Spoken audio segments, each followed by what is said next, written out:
welcome to the Learning Experience powered by CAST. I'm one of your hosts, Kelly Suding. And I'm Luis Perez. And I'm Bryan Dean. We are three educators here ready to break down barriers until learning has no limits. Let's do this.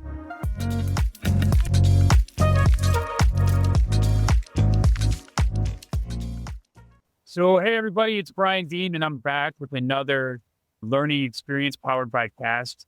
And I have to tell you, I am so excited for today. First of all, I'm excited because they left me alone in the studio yet again. It's almost like they're trusting me with this thing. And I'm also excited about the two phenomenal women that I have that are going to be for today. They are incredible. I'm going to give you their bios, then I'm going to give you their names. So I'm honored to be joined by the 2026 recipients of the Meyer UDL Design Award. They are the co-founders. These two women are the co-founders of the Wellbeing Mantras. They have, for more than 2 decades, folks, Vineeta, well, I guess I'm going to give the name. They are Vineeta Garg and Gunjan Tomar. Ladies, thank you so much for being here. I was going to save your names, and then I got excited, and I started going off. But, folks, let me tell you, just honestly, for more than 2 decades, more than 20 years, both of these ladies have been helping educators reimagine what's possible when learning is designed for human variability and from a human-centered kind of approach. They have their platform, which is pedagogy of learning, educator training programs, research, publications, open access resources. They have supported more than 25,000 educators across 10 countries. I am telling you, these women are a powerhouse together and separately. Like, it is amazing. And I've just been sitting with them for a little bit, and we've been having a conversation, and I almost forgot to hit record, folks. So they ultimately, just to tell you, like, they have impacted close to an estimated 8 million learners all in all. And what makes their work especially powerful is the way that they put together universal design for learning, social emotional learning, technology, and then this concept of well-being into like a connected ecosystem, which is an interesting design challenge. And I think we'll get into that as we talk. Their work has expanded opportunities for multilingual learners, neurodivergent students, and individuals like myself, learners with disabilities, and just underserved communities in general.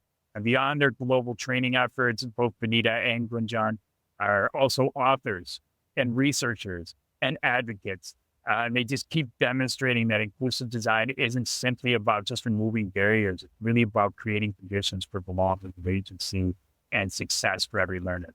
And their recent work in their book, Hearts and Minds, Life Lessons to UDL and SEL, just shows and reflects this lifelong commitment to nurturing both this academic growth and just who we are as humans and our well-being as humans, and what that means as far as learning for those who've been either traumatized, marginalized, or forgotten in some ways. So we're going to look at their journey today. We're going to talk about well-being. I am telling you, this podcast is going to go on for a while. I have to tell you, thank you so much, Vineeta and Gunjan, for coming to the learning experience.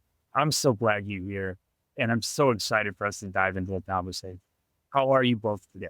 Very fine. Thank you so much, Bryan, for your kind words. I'm really good. And what about you, Gunjan?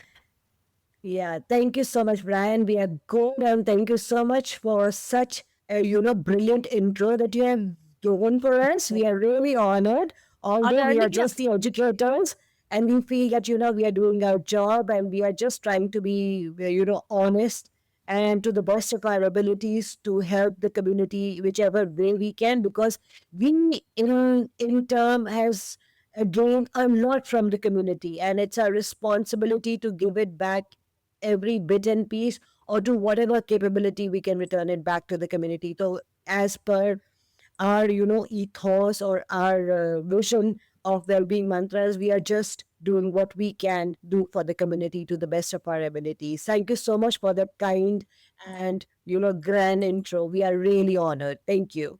That's just it. You both have just shown why it's such a pleasure to chat with you, because you follow the same idea that I do, right? There's this work that needs to be done, and there's nothing but hard work kind of in front of us to do it.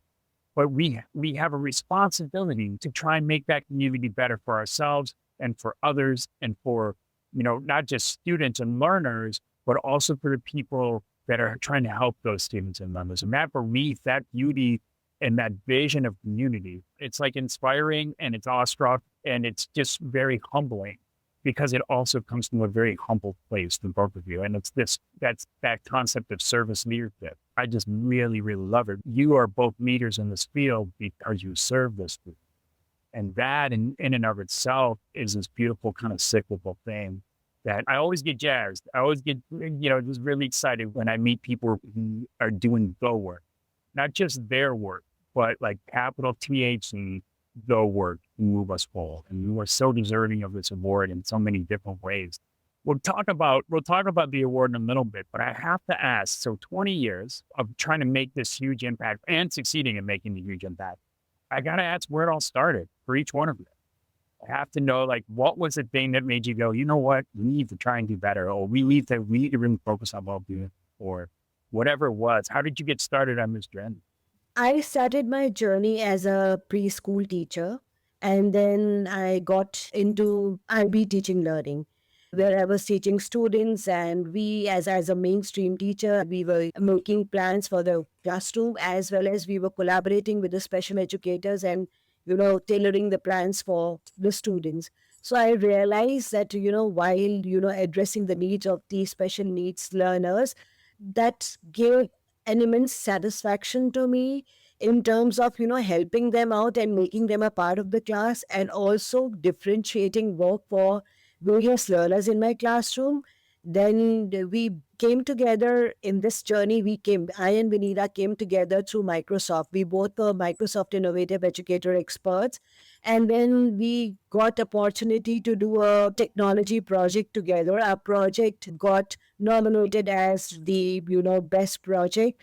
And there the journey began, and we both shared the same, values.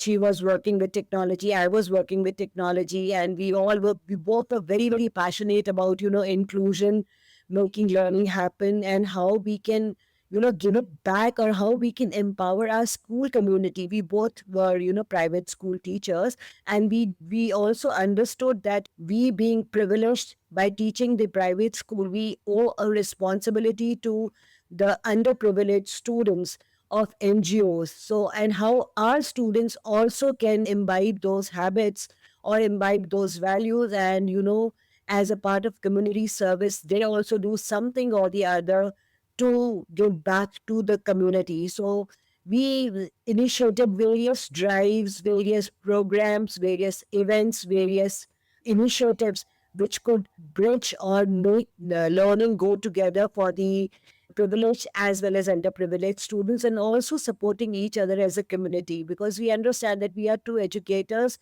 and how we can impact the community is by helping other educators or equipping them how they can help, which we might feel that, it's a big thing to do, or, differentiation is something which is impossible, or it takes a lot of courage or a lot of time. But actually it is not, if you look into from the perspective of UDL, SEL, and well-being and technology. Yes. So that was something that brought us together, and we started this with small, and that's how we, got into this journey, and rest is there in front of you. Over to you, Vineeta. If you would like to add something to that. Yes, definitely. I would like to add what Gunjan has said. Actually, I am an technology educator. I'm a technology educator and working for last 3 decades.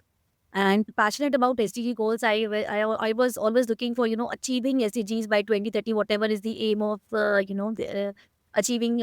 Mainly, I was working for goal number 4, which is education for all, and goal number 10, reducing inequalities. So I was always seeing technology as an enabler to reduce inequalities and to make education accessible and possible for each and every child sitting in my classroom. So I was not much aware of SEL, I must say. Then I met Gunjan a decade back or 2 decades back. Around 2 decades, I think. Decades back, yeah. We met in a Microsoft event, and then we found that we are, both are working for the same objective, making learning accessible and possible for everyone. And we did something with gamify learning. If I remember the project that we did was gamify learning. Yeah. You develop a lot of tools, how we can gamify, simple concepts so that every learner can learn. Not only few students who are, bright students sitting in my classroom, they should learn, but every learner should learn. And then most of our work, we started, working very hard during COVID times, when we developed a lot of video educators, and we joined hands with a lot of educators, and we joined hands with a lot of NGOs also. so that we can increase our reach. We can not only, within our close community, but in various parts of India as well as various parts of, other countries, and I must say various parts of world. So this is how we increased our reach. And this thought, then we thought of building this foundation Wellbeing Mantra, and we started working meticulously for this one objective, that every educator should understand the need of reducing inequalities in their classroom and make learning possible for everyone sitting in their classroom, reducing the learning gaps and everything. So this is how we started building a lot of resources for educators, training them, and reaching children also, reaching other NGOs also, so that we can reach as much people as possible. First of all, shout out to Microsoft Innovative Educators. I myself am one. And I think that it is, right? So like, I absolutely understand the program, and absolutely a wonderful program. This is not a plug for Microsoft Innovative Educators, but if you want, Microsoft, if you're listening, give us a shout out. And you will be surprised to know, see, we are in different schools. We both are working in different, it's a good program. We both are working in different schools, and we are in different states of India. See, I belong to Delhi and she belongs to, Haryana. We are two different states of India. And Microsoft, we met through Microsoft. That was a powerful platform. Yeah. So first of all, shout out to that. But second of all, just a shout out for the passion that just came through with this. And it's obviously, to me at least, and hopefully to our listeners, that the population that you were hoping to serve, and the population isn't a specified one, from what I'm hearing. It's not that, of course, we wanted to reach, there's always this comment that we reach all students. And sometimes, like, it's one of those things where we go, well, yeah, of course. But then there are some times where you hear somebody say, we're trying to reach all students, and you really, really like feel the depth of them saying that. And in your case, like, I wanted to ask you, what educators did you have in mind, or what type of learners did you have in mind when you kind of addressing and building well-being mantras? But I think I can take the guess and say you really, really were determined to reach all educators of any kind, and all learners of any kind, whether you're 50 or you're 15, right? Yeah, this is what I'm saying. We work for all different kind of learners, be it neurodivergent, be it, visually impaired students, be it, dyslexic students. One of my students, he built a wonderful app. It's an iOS app especially for students with dyslexia. And, we were the winner of ISTE. I hope you know about ISTE, International Society for Technology and Education. So we were the winner of that competition also, and we were invited to US for that. So it is not about like we as educators, but we are, we are building our children also like this, so that they should be more inclusive. Like whatever peer group they have, they should include everyone, and they should, also build resources for students who really need, some different kinds of resources. Those words just kind of ring so true, right? And so for some folks that may not know, and if you don't know, you better go find it, folks. Can you just sum up what well-being mantras, what that ecosystem is? Because it really I don't really see it as just like an app or just a site or just a technology tool. It's really an ecosystem. And I think we'll get into that a little bit more and a little bit later. But if you can give us just what is the elevator pitch of what well-being mantras is, so that folks are on the same page as we start diving into it a little bit. I think our journey began with the frustration that many educators can relate to. We could see students who were capable, curious, and full of potential, yet they were not succeeding in the traditional learning environments. So over the years, working as a STEM educator, learning support educator, cell educator, we realized that, challenges often wasn't the learner. It was the kind of environment that we were creating for them. Too often, students were expected to adapt to the system rather than the system adapting to the learner variability. So I remember asking myself, why are we waiting for the learners to struggle before we provide support? What if we design learning experiences that anticipate differences from the very beginning? That question became the foundation of Wellbeing Mantras. So if I talk about myself, I'm completely agreeing with what Gunjan has said. But from the perspective of, technology leader, and I'm also, school I'm a supervisory head of middle school. So I saw another side of that same challenge. Teachers actually, they wanted to be inclusive. They are caring about their students, but they really feel overwhelmed by the idea that inclusion requires, creating a lot of the different resources for all different kinds of students. So they get overwhelmed whenever they think of becoming inclusive. So we actually wanted to change this perception that it is not so. It is not so. our vision was to simply, help educators understand that UDL isn't about creating separate lessons. It is about creating flexible learning experiences, okay, which is for every, so that everyone is Right. benefited. Keyword being learning, or key Yeah. phrase being flexible learning experiences, not just Yes. lessons, experiences. So Yes, this love is it. very important. So we combined everything, like professional learning. Then we designed a lot of tools for educators, so that educators, they do not feel overwhelmed when they start using resources for all different kinds of learners. They come to know whatever lesson plan they are building, is that lesson plan UDL aligned or not. So we build resources for them, we build tools for them, so that they take less time in building lesson plans which are completely aligned with UDL and SEI. So that is what we do. Like, if Gunjan, you want to add something to it. Yeah, I just feel that, if you talk about an ecosystem, a well-being ecosystem, for me, it is like where UDL, where, each learner need is being addressed. It's addressing learner variability combined with SEL that helps students establish that connection, and including technology, which gives the accessibility aspect of learning to the learners combined with well-being, is something that an ecosystem is, and we cannot separate them as standalones. It has to be integrated as an ecosystem for students to benefit and learn, and to the best of their abilities. That's the kind of environment we need to create. And I'm not saying that every time it's going to be great. Every time it's going to be, a step ahead of what we did, and followed by the reflection of what did work and what did not work, and how can I Yes. make it better.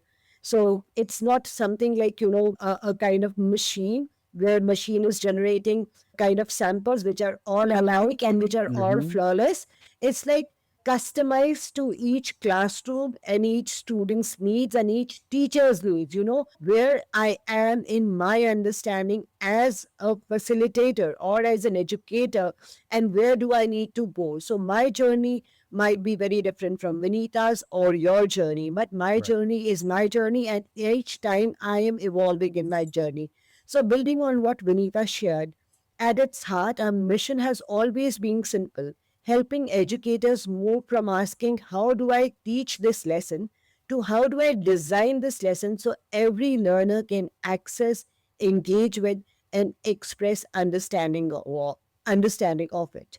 So the shift in mindset changes everything. It absolutely does. And I think that's one of the hardest things when we talk about social emotional learning, or SEL, when we talk about well-being in general, when we talk about UDL, that is one of the hardest parts to kind of capture when you're first kind of sharing it with individuals, is that this is a mindset shift. And it doesn't help that we say that everything's a mindset shift. But in this case, these things really are. They're like water. They take the shape, and they may be different than, for me, I might be a blocky glass and you might be a tall wine glass. We're still pouring water into those, and they take different shapes for them. Like, there has to be some kind of fluidity in how this goes. And there's a special kind of grace that we as professionals in education don't often give ourselves, that what you have just highlighted and just said exists. And that grace is that it is about progress and not perfection, right? It is about this movement forward, getting better each time, but not being perfect every time, because it can't be, right? And that, I mean, you would have a better chance at yelling at the moon and trying to change its color than trying to be perfect with 30, 40, whatever, how many ever students, 10 students who have in your class, right? And having every day be perfect, and much easier to try and change the color of the moon, right? And I think that what you both have created in your life's work and what you have both put together in this ecosystem is about exploration. It is about experience. And at the core of it, and I've said this before a million times, and a lot of other people far more knowledgeable and far better in their UDL journey than I have said it, this is inherently human at its very core. It's not just learner-centered, it's human-centered. And there's a big difference in that, right? Learner-centric means we're just serving our students. But as an educator, if you're not being served, you're going to burn out, and then you're not going to serve your students either, right? So it's human-centric. Our work is human-centric, and it's humanitarian at its very essence. And I think that you have started like you two have for the last couple of decades have been pursuing that concept as well. But like, I have to be honest from a design perspective. So part of the work I do is in design. And so when I look at it, your work brings together, like we said, UDL, social emotional learning, technology, well-being. And those design elements, those are huge elements. And they are elements and concepts that are sometimes, they're not juxtaposed to each other, but they are sometimes very big to jump. So like when you're designing for those things, how did you think that this was going to be one cohesive experience rather than just a bunch of separate initiatives tagged together or kind of strung together? The concept of bringing them all together almost blows my mind in its size and immensity. So how did you guys swallow that whole ocean of stuff to do? If you ask us, me or Gunjan, we are both, working together. So we have never viewed them as separate initiatives, okay? If you imagine you're a child walking into a classroom, do you think, are they leaving their emotions behind, like at the door? No. They are coming along with their emotions. They're entering the classroom along with their emotions. They don't separate their well-being from their learnings, okay? Because it is always their well-being is stick to their learning. They don't divide their identity, motivation, confidence, or experience into separate categories. So they are bringing all those things with them every day. Every child is bringing everything every day. And that's why I work always, starts with the learner. Taking from what Vineeta just said and taking from what you said about you, social emotional learning, UDL, technology, and well-being, I think we as facilitators, when we, come into the world of education as teachers and educators, we all try to do our best in, helping our students. And consciously or subconsciously, we all add these elements to our classroom. We want students to connect with us. We want students to create engaging lessons for our students. We want them to have an exposure of technology to address learner variability. And I think this became more prominent after COVID when, whole world was forced into, get into technology, and, educators started exploring what technology world looks like, and also discovered that how technology was addressing diverse learning needs of the students. So I think consciously or subconsciously we all do it. But what we tried making educators believe was that, we will, what you do, if you consciously think about it and label it, oh, here I'm using the technology, here I'm using SEL, here I'm using UDL, and how do I, kind of interweave them into a woven fabric that suits the needs of my learner in the classroom. Think about a student who is anxious, who is disconnected, or doesn't believe they belong. Even the most well designed lesson may not have the desired impact because learning and well being are deeply intertwined. For us, UDL provides that framework for designing accessible learning experiences. SEL helps learners develop self awareness and emotional regulations, and well being creates belonging and connection. These aren't parallel tracks. These are not parallel tracks. They are interconnected elements for effective learning. That's what, we feel. Vineeta, would you like to add something to that? Yeah, I must. As a technology teacher, I think I must add on the perspective of technology and AI. So over the years, I have an experience of 3 decades. I must say that I have realized that technology and AI, they become truly powerful only when they are built on this foundation. Okay. Technology, I must say, as a technology teacher, I feel that technology is only powerful when it removes barriers, not by simply adding features. Like it is only helpful when it is removing barriers. So, I started using tools which are available free of cost. I'm talking about COVID time, especially. We started, educating teachers about how they can use tools like, even immersive reader to support multilingual learners. Then after, advent of AI, we started telling them how they can use AI to, generate personalized content so that they do not feel burnout also. How they can use AI for accessibility. There are so many tools like which can be easily used and which are available for free, which educators they don't know about, which they could have used in their classroom to close the learning gaps of these students. So we kept on talking about different digital platforms which offer learner choice and how technology can serve as the learning goal, not the other way around. I thought whenever we were creating resource, we used to ask ourselves, like, does the resource which we are creating will help learners to participate, engage, and succeed? And if the answer is yes, then everything, naturally comes together. If they are able to participate, if they are able to engage, if they're able to succeed, it means we have checked, all check boxes are checked. SEL has been incorporated, UDL has been incorporated, technology has been incorporated, so that we are working for the holistic development of our learners.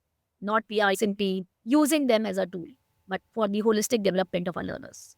I love that the fact that you both have just kind of broken this down and like taken these large concepts and have said, look, like you're already kind of doing these things, but the real question is, what's the intentionality, right? And like that's what we need to design for is because if we can make it intentional, like that's the whole idea of UDL, right? Is like there are instinctual things that we do as educators, and they are brilliant things, right? Like nobody's trying to take away from that, but the difference between just quote unquote good teaching and UDL and well-being and this concept of social emotional learning is the intentionality with which we plan. And by being intentional in our planning of it, then we can replicate it Absolutely. over and over again. That's what makes it a design system. And like technology helps us replicate that. It creates accessibility, and we know that. And AI is, when used properly, is great for helping create that accessibility and that assistive intelligence as opposed to just artificial intelligence, but assistive intelligence. But really, at its core, your conversation is still about, and this is why I love it, because like I said, I'm a design nerd, right? So it's still about intentionality. And one thing I really want to add, it is not that like when we are teaching in the classroom and we are using these resources for our students, it is that the students are, adapting these things.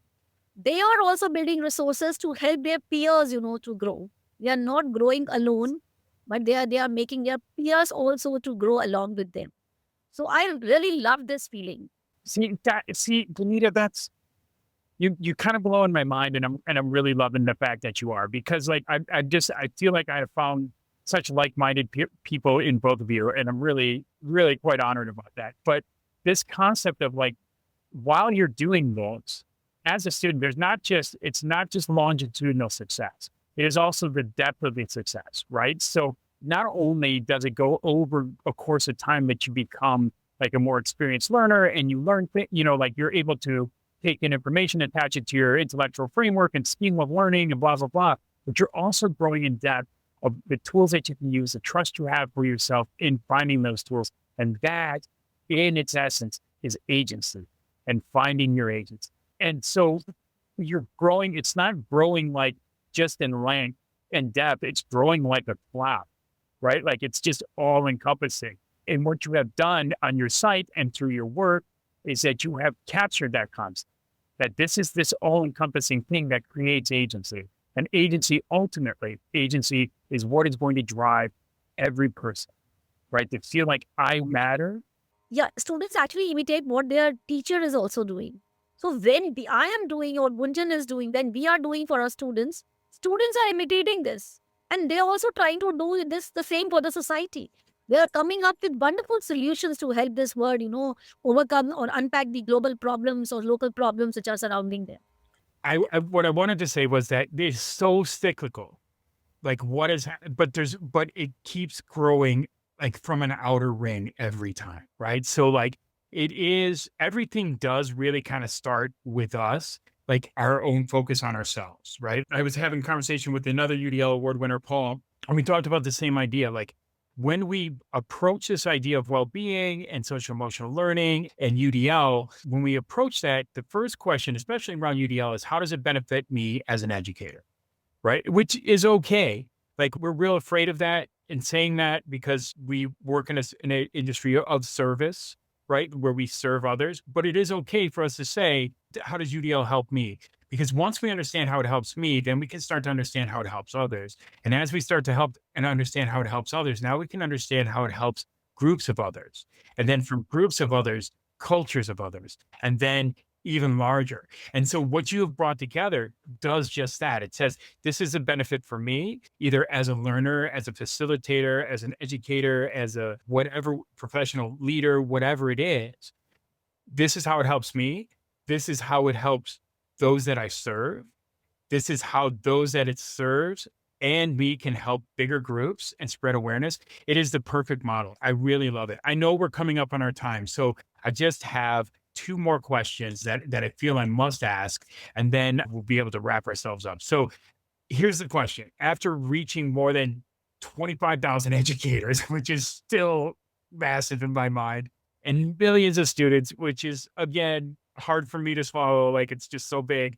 After you have reached all of these people and you have done such amazing work, I just want to know, like, if you can articulate the difference between designing a resource that is accessible and designing an ecosystem that truly builds learner agency and belonging. What's the difference in doing that? Because I think that it seems subtle, but it's massive, right? So, what I feel, designing a resource and designing an ecosystem, designing a resource can be accidental, but designing an ecosystem is certainly intentional. So, resource might or might not work.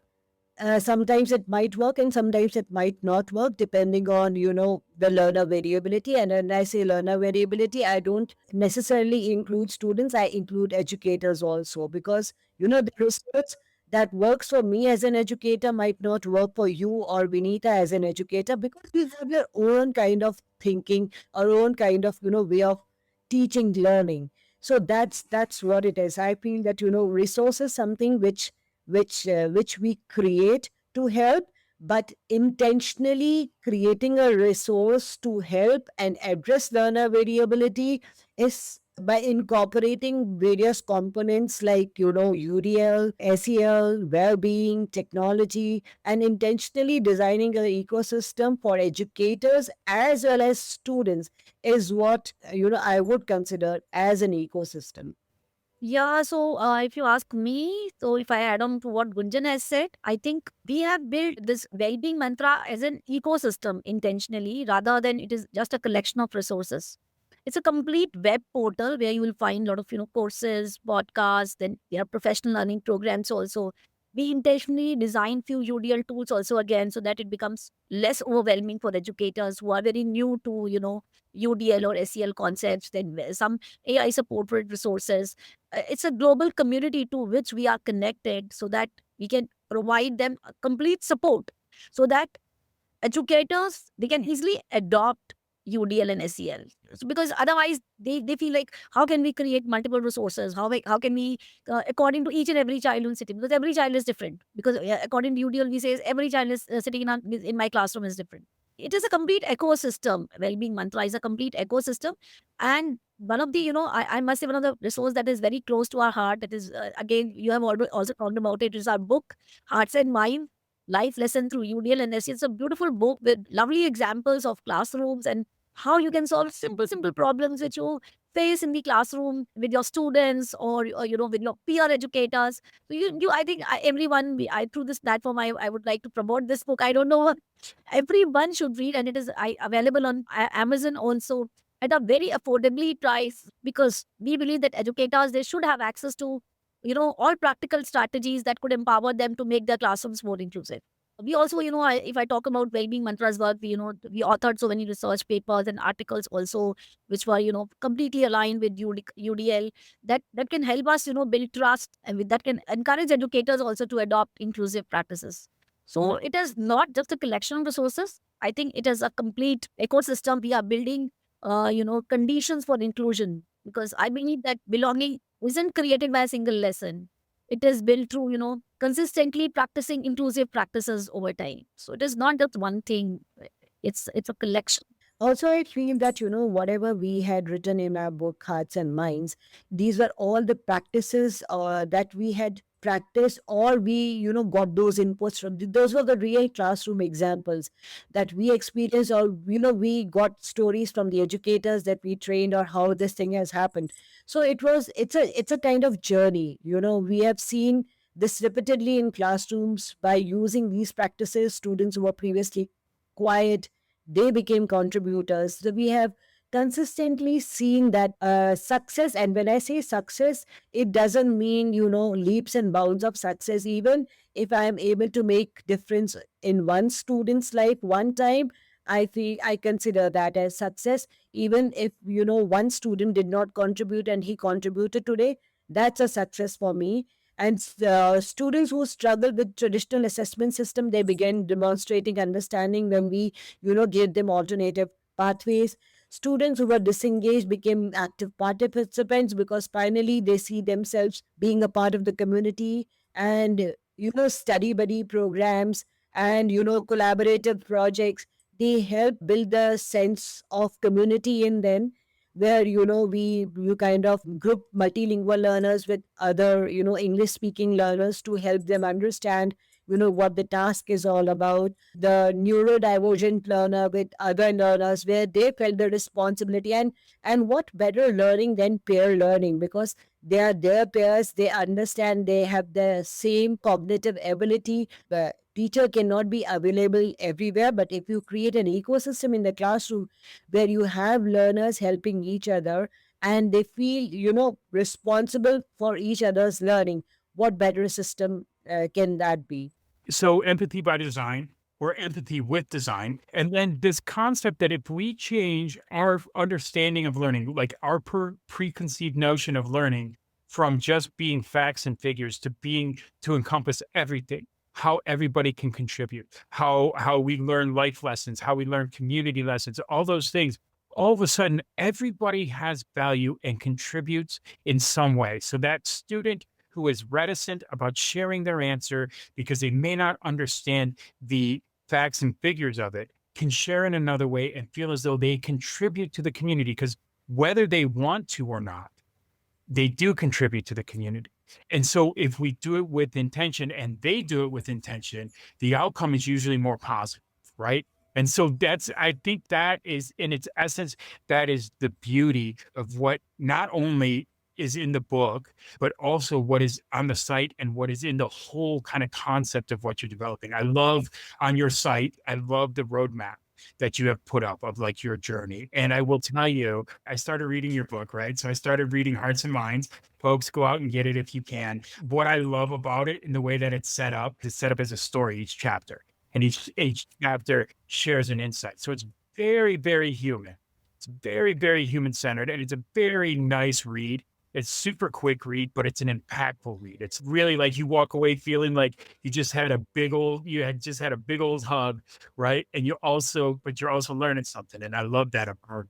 So I want to give you one last question before we get out of here. I always ask one kind of off the wall question because that's kind of my deal. Yeah. So I'm just going to ask you, both of you, if UDL were a food or a dish, what would it be in your mind? Or what ingredients must you include in your UDL or your UDL dish? And I'll start with you, Gunjan, and then we'll go to you, Vineeta. Okay, without a doubt, UDL would be a thali. And when I say thali, in India, it represents a platter with, all kinds of food in it. I love this analogy because a thali embraces diversity rather than trying to eliminate it.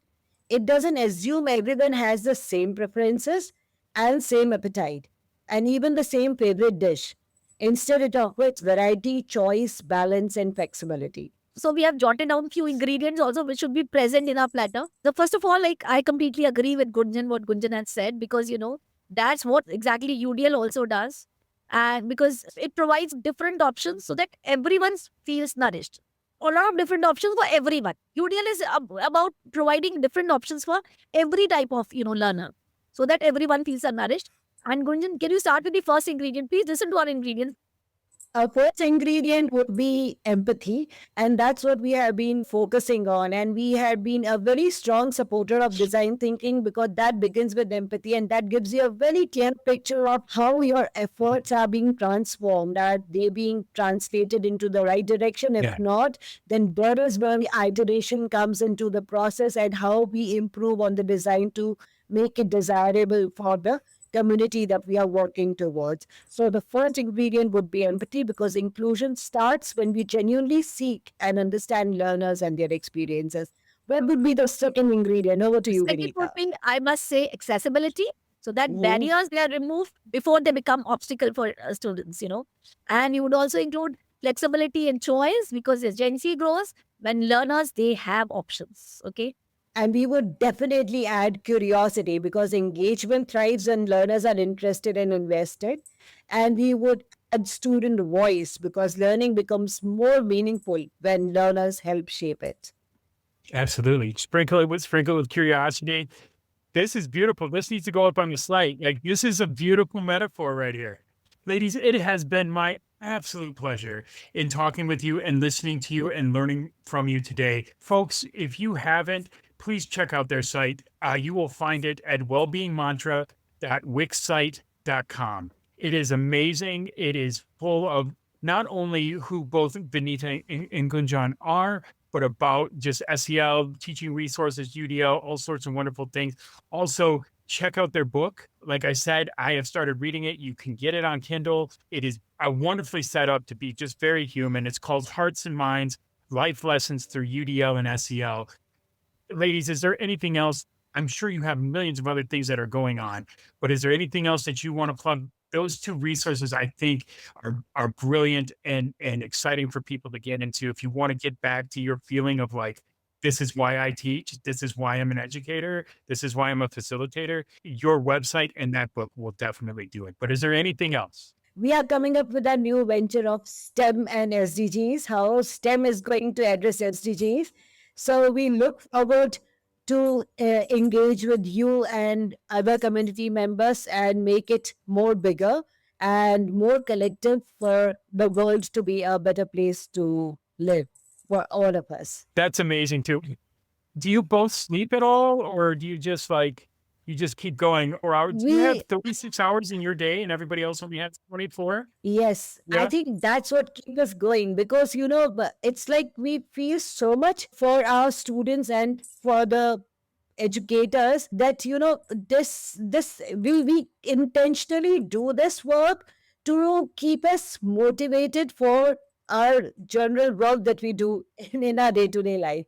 To keep us encouraged or keep us motivated, we intentionally, invest time. And that doesn't seem to be as an extra work. That seems to be a kind of, a kind of protein shake or a kind of regenerating experience for us that keeps us going for the rest of the chores that we do in our life. So keep looking for our next venture. STEM through the lens of UDL and SEL. Oh, Yeah. amazing. Yeah. Ladies, again, I really appreciate this conversation. It's really kind of nourished me and fed me, just kind of revitalized the passion. I just needed it as a pick-me-up today. And it's really fantastic to chat with both of you. I'm so glad that you came on to the learning experience. And folks, like I said, if you have not checked them out, we will, of course, have their resources in the show liner notes, but also if you haven't checked them out, you need to. Again, ladies, thank you so much. And as I always say, peace, love, and belly rubs, y'all. Get out there and let's keep working.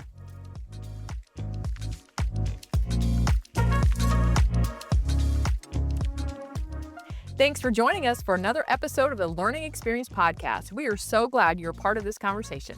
And if you, like me, in today's episode sparked some ideas or got your brain flowing, well, just remember, there's so much more to explore out there. And remember that CAST is leading the way when it comes to accessibility, workforce innovation, professional development, and research. So visit cast.org to dive deeper. That's cast.org, and keep learning with us.